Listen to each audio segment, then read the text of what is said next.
Welcome to today's refresher lecture. I'm Dr. Leslie Blankenship-Williams, and today's refresher lecture is going to cover chemical reactions. And not just chemical reactions and what they are, but more importantly, how chemical reactions play into cellular life, especially metabolism. Okay, in order to get through today's refresher lecture, we first have to start with what are chemical reactions. So we'll quickly review those, and then we're going to take a look at how energy plays into the role of chemical reaction. And finally, we're going to look at how chemical reactions can be classified. And we're really going to look at two different approaches. One is anabolic versus catabolic pathways, and the second are called oxidation-reduction reactions. Okay. Let's first start with chemical reactions in general. A chemical reaction is going to be any time you have a molecule or an atom and we break or make new covalent bonds to form a different chemical structure at the end. That is a chemical reaction.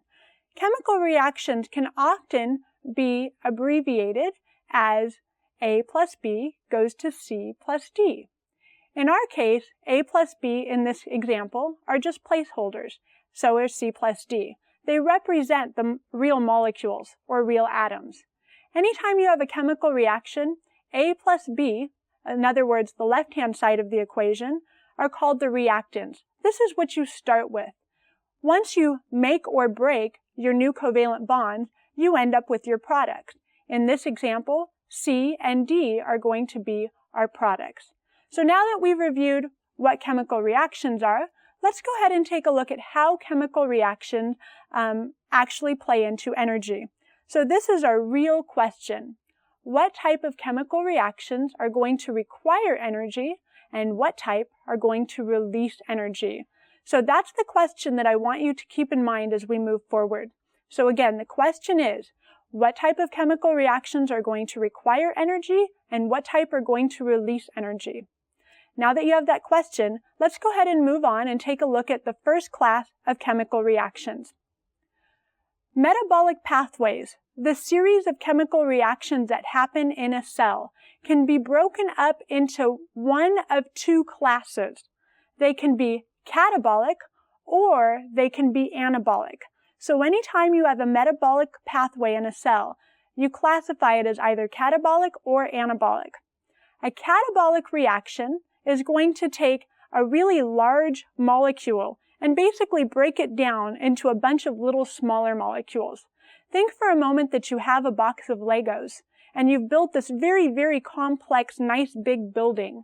When you break apart that building into the individual Lego blocks again, we call that a catabolic reaction. Now imagine that you're going to take your small Lego units and build a nice big building. That would be an anabolic reaction. So again, when you start with something big and you break it down into small stuff, we call that a catabolic reaction. When you start with small stuff and you build up into a nice big product, we call that an anabolic reaction. A really good way to remember which one is which is the word catastrophe. Catabolic and catastrophe kind of sound alike. So we could say catabolic reactions are like a catastrophe. When you have a catastrophic event, for example, usually big, beautiful structures are reduced to small little rubble components. So think catabolic catastrophe, and then you'll remember, oh, catabolic reactions are the ones where we start with something big and we break it down into the small stuff. Take a look at this picture over here.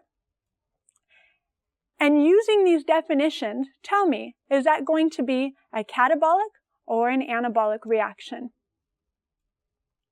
If you said catabolic, you're right. That is an example of a catabolic reaction. Clearly, the reactant, right here, so we only have one reactant, is larger than its components. So when it gets broken down into its components, we call that a catabolic reaction. Okay, let's go back to our original question. What type of chemical reactions require energy, and what type release energy? Anabolic reactions require energy. Anytime that you start with small units and you build into something larger, that is actually going to require energy. So as a rule, anabolic reactions require energy. And this probably makes sense to you. If you've ever tried to build something, it requires a lot of energy. So anabolic reactions, as a rule, require energy. Conversely, anytime you take something big and you break it down into its smaller components, that usually releases energy. So as our rule, catabolic reactions are going to release energy. So those are the rules that we're going to need to move forward with metabolism. Anabolic reactions are going to require some type of energy input or payment, and conversely, catabolic reactions pay out energy or release energy. Something good to note is that all catabolic reactions that release energy always release at least some of that energy as heat. In other words, if you have a catabolic reaction and it releases, let's just say, $10 worth of energy, you can't get a payout of $10. You might get a payout of $3, and the other $7 basically goes away as heat. In fact, catabolic reactions are how we keep our body temperatures the way we do. We do a whole series of catabolic reactions inside our bodies, and that releases the heat needed to keep our bodies warm. So again, some of that energy is always lost as heat, and you can't recapture that for the cell. Okay, now that we've covered catabolic and anabolic reactions, let's go into a different type of chemical reaction. These are called oxidation-reduction chemical reactions. And notice I have the ox and the RED in red. Sometimes, because these go together, they are shortened as redox reaction or reduction-oxidation reactions. Redox reactions involve a transfer of electrons from one molecule to another. Let's move over here and take a look at a very classic redox reaction. In this picture here, we have a sodium and a chlorine atom. Now, you may recall from biochemistry that neutral sodium is not very happy as it is. It really does not want to be a neutral charge. It would much rather give up an electron. Chlorine, on the other hand, would much rather take the electron. So you have a willing donor and a willing recipient in this chemical reaction, and we have, as a result, a transfer of electrons. Notice what happens to sodium here. Sodium goes from neutral to a positive charge. Meanwhile, chlorine becomes negatively charged. Sodium lost an electron, chlorine gained an electron.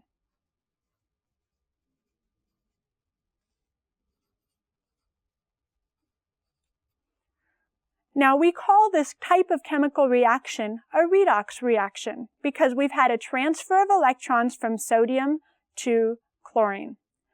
One of the things to look at in this reaction is who gained the electron and who lost the electron. So when we look at who gained the electron, we call that molecule reduced. When we look at who lost the electron, we call that oxidized.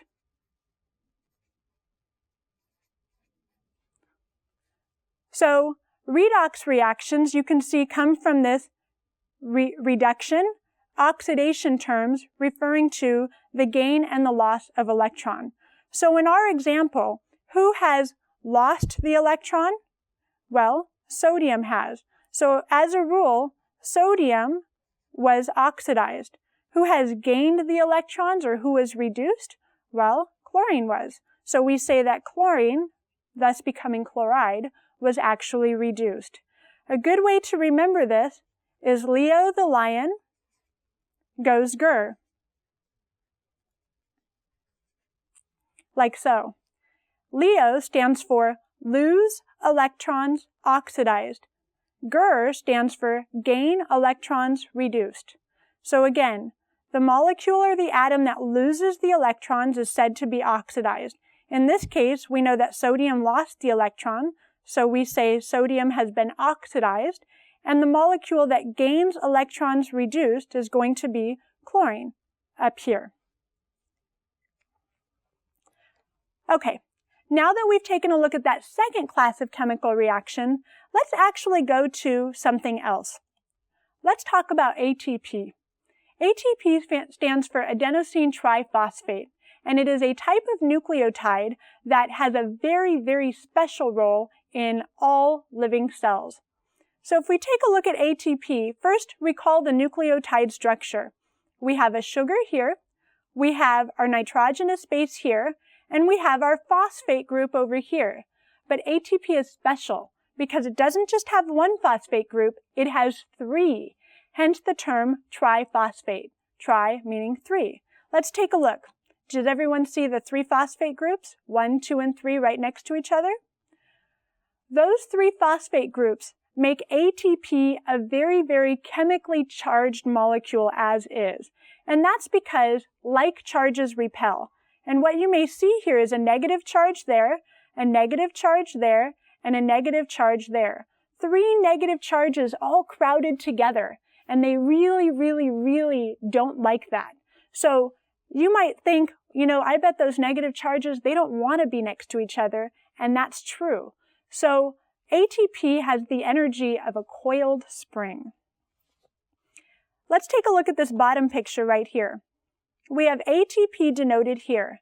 And then we see a chemical reaction going down here where it becomes ADP plus P. What does that mean? That means that this third and final phosphate group right here jumped off in this chemical reaction. So what do you guys think? Do you think ATP going down to ADP is a catabolic or an anabolic reaction? If you said catabolic, you're right, because we're taking a larger molecule and breaking it down into 2 components, 2 smaller components. Since it is a catabolic reaction, it releases a lot of energy. So that means that when we want to go back, we want to rebuild ATP, that side is going to be an anabolic reaction.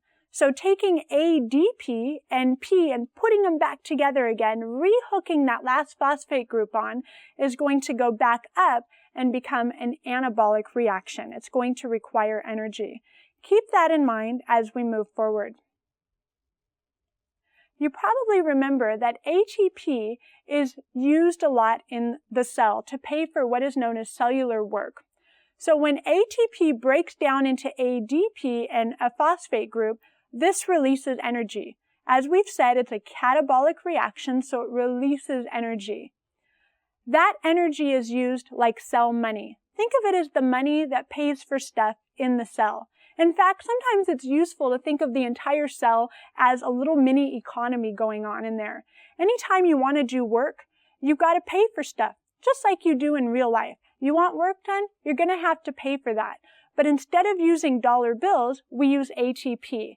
And instead of handing over the ATP, spending the dollar is like breaking ATP down into ADP plus the phosphate group. So, if you spend all your money, at some point you're going to have to make that back. So the real question is not how you spend the money, not how you pay for work with ATP, but how do you regenerate ATP? So the question really is, how do we go from ADP plus a phosphate group back to ATP? How do you regenerate the money? Clearly, this is an anabolic reaction. So clearly, it's going to require its own energy payout. And how cells do that is going to be the topic of our next refresher lecture. Thank you very much. I'll see you next time.